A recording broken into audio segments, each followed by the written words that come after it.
আসসালামু আলাইকুম এভরিওয়ান, কেমন আছেন সবাই? আশা করি আলহামদুলিল্লাহ সবাই অনেক ভালো আছেন। আমিও আলহামদুলিল্লাহ আল্লাহর রহমতে ভালো আছি।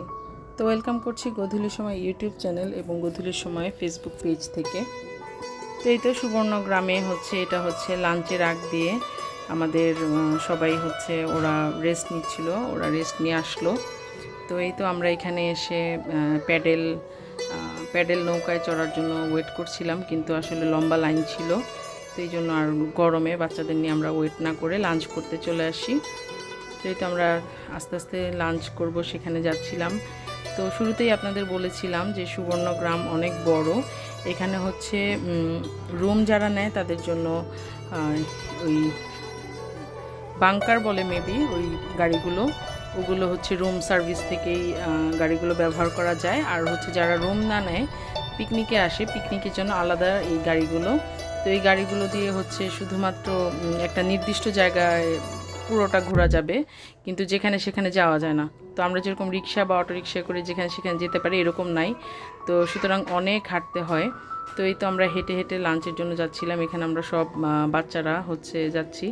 তো আম্মু আন্টি তাদের বাচ্চারা সবাই মিলে আমরা হাঁটতেছিলাম আর গল্প করতেছিলাম।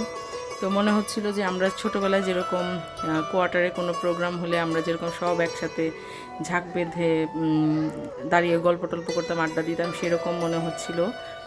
তো এই তো আম্মু আর আন্টি দীর্ঘদিন একসাথে চাকরি করছে। তারা ফ্রেন্ডের মতোই, কিন্তু আন্টি আম্মুর চেয়ে বয়সে অনেক ছোট, কিন্তু তারা বোনের মতো, খুব সুন্দর তাদের চলাফেরা। তো আমরা এই দুই ফ্যামিলি বেশিরভাগ সময় একসাথে কাটিয়েছি সেদিন।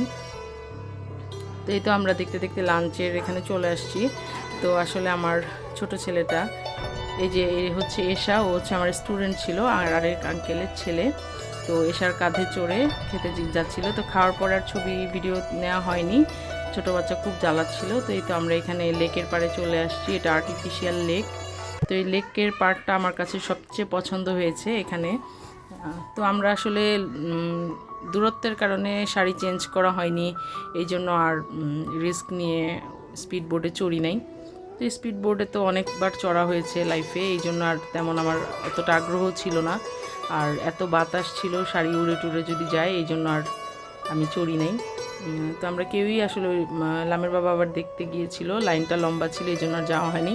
তো এদিকে আমাদের হাতে তেমন সময় ছিল না যে মহিলাদের গেম শুরু হবে। তো আম্মা বারবার ফোন দিচ্ছিল তোমরা আসো। তো এই তো আমরা যাচ্ছিলাম যে মহিলাদের যে খেলাগুলো সেগুলো খেলতে হবে। তো আম্মাকে খুশি করতেই যাচ্ছিলাম।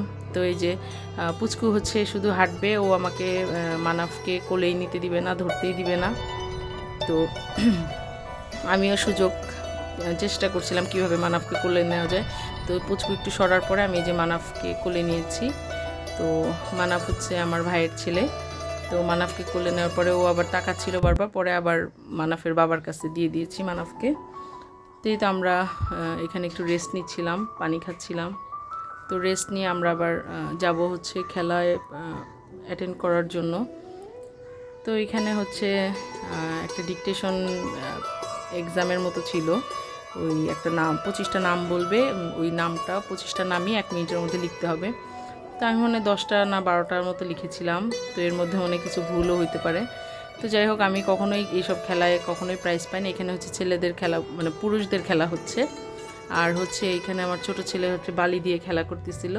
আর এখানে বাচ্চাদের খেলাও হয়। তো ওর খেলা ছিল না। তো পরবর্তীতে আমরা আবার ওর খেলা ছিল না দেখে আমরা আবার আমাদের তো কোনো রাইডেই ঘোরা হয়নি। তো আমরা আবার ভাবলাম যে যেহেতু আমাদের অনেকগুলো টিকিট অ্যাভেলেবেল আছে, তো আমরা এই গাড়িতে করে আবার সবাই মিলে একটু ঘুরি।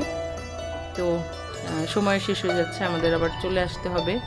তো সেই জন্য আমরা একটু পুরোটা আবার ঘুরে আমরা আবার ওখানে প্রাইজ গিভিং সিরিমনি, যেখানে ওই প্রোগ্রামে ওখানে গিয়েছি।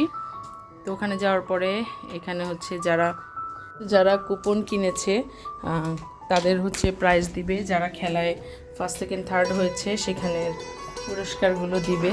তো আমি কখনোই কোনো পুরস্কার খেলায় পাইনি, বা কখনো কোনো কুপন ধরে আমি পুরস্কার পাই না, এটা আমার ব্যাড লাক। তো যাই হোক, এখানে এই আন্টি কি প্রাইজ পেয়েছে সেটা আমার এই মুহূর্তে মনে পড়তেছে না। ইনি 10ম হয়তো হয়েছিল ওই কুপন কিনে। তো আমরা অনেকগুলো করে কুপন কিনেছিলাম, আম্মা কিনেছিল মনে হয় 10টা। আমি কিনেছিলাম 2টা, তো লামের বাবা 6টা 7টা এরকম, তো আমার ভাই কিনেছিল 6টা। তো এরকম লাস্টে আমার ভাই 6 প্রাইস পায়, তো ওরা ছিল না, ওরা হচ্ছে বাচ্চাকে চেঞ্জ করাতে গিয়েছিলো, তো ওই প্রাইসটা হচ্ছে আম্মা নেয়, আম্মা রিসিভ করে। তো এই তো আমি দেখতে দেখতে একদম ভিডিওর শেষ প্রান্তে চলে এসেছি। আমার ভিডিও যদি ভালো লাগে আপনারা লাইক, কমেন্ট এবং শেয়ার দিয়ে পাশে থাকবেন। সবাই অনেক ভালো থাকবেন। এই তো এটা হচ্ছে সেকেন্ড প্রাইজ ছিল, আর এটা হচ্ছে ফার্স্ট প্রাইজ। এটা ফার্স্ট প্রাইজ ছিল। এই তো সবাই ভালো থাকবেন। আল্লাহ হাফেজ।